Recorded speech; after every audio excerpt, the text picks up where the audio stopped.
تین دوستوں نے ایک غار میں پناہ لی۔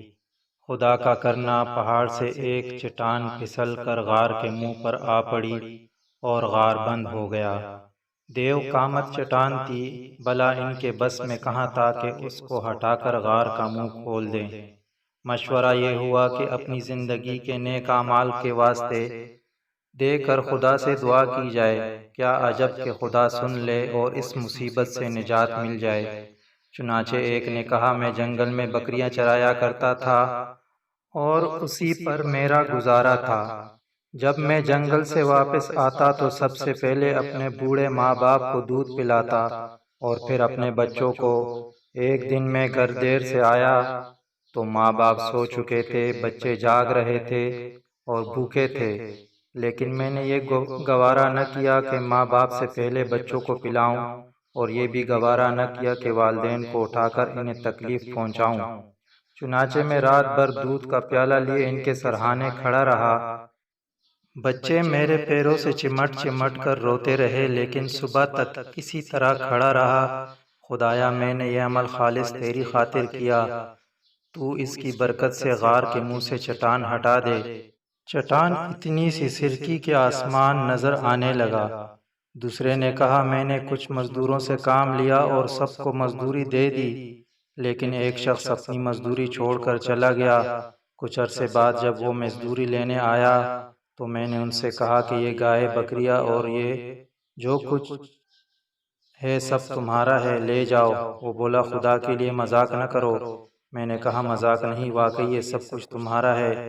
تم جو رقم چھوڑ کر گئے تھے میں نے اس کو کاروبار میں لگایا، خدا نے اس میں برکت دی، اور جو کچھ تم دیکھ رہے ہو سب اسی سے حاصل ہوا ہے۔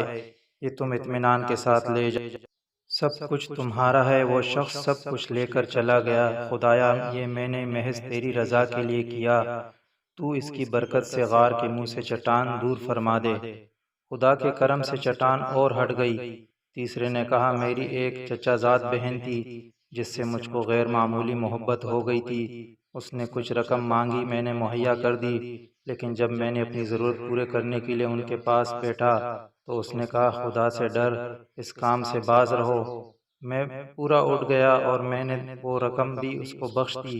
اے خدا، تو خوب جانتا ہے کہ میں نے یہ سب محض تیری خوشنودی کے لیے کیا۔ خدایا، اس کی برکت سے غار کا منہ کھول دے۔ خدا نے غار کے منہ سے چٹان ہٹا دی اور تینوں کو خدا نے اس مصیبت سے نجات دی۔ یہ واقعات اس وجہ سے آپ کو بتائے گئے ہیں کہ آپ بھی اپنے کسی نیک کام کا واسطہ دے کر دعا کیا کریں، مگر نیک کام بھی صرف اللہ کی رضا کے لیے کیا کریں۔ دکھاوے کے کام اللہ بھی خوب جانتا ہے اور سمجھتا ہے۔ ہماری زندگی میں دکھاوے اور نمائش کا عمل کس قدر بڑھ گیا ہے، یہ بات ہم جانتے ہیں، مگر پھر بھی دکھاوے سے باز نہیں آتے۔ اللہ ہم سب پر رحم کرے اور نیک کام کی توفیق عطا فرمائے۔ آمین ثم آمین۔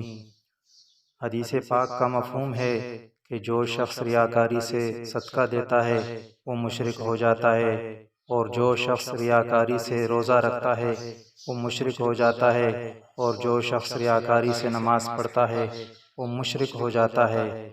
تو ہم کوشش کریں کہ ہم اپنے نیک اعمال کے اندر اخلاص پیدا کریں، کیونکہ اگر نیک عمل میں اخلاص نہیں ہے تو وہ بجائے فائدے کے الٹا نقصان اور پکڑ کا سبب بنتا ہے۔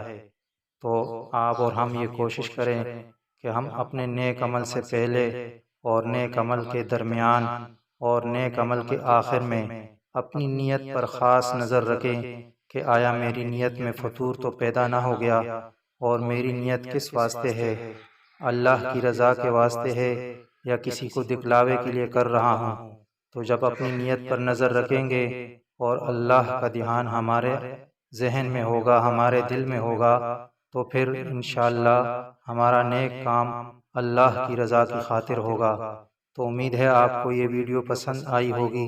اگر آپ کو ویڈیو پسند آئی ہے تو اس کو لائک اور شیئر کیجئے، اور چینل کو اگر سبسکرائب نہیں کیا تو چینل کو بھی سبسکرائب کر دیجئے۔ جزاک اللہ خیرہ۔ السلام علیکم ورحمۃ اللہ وبرکاتہ۔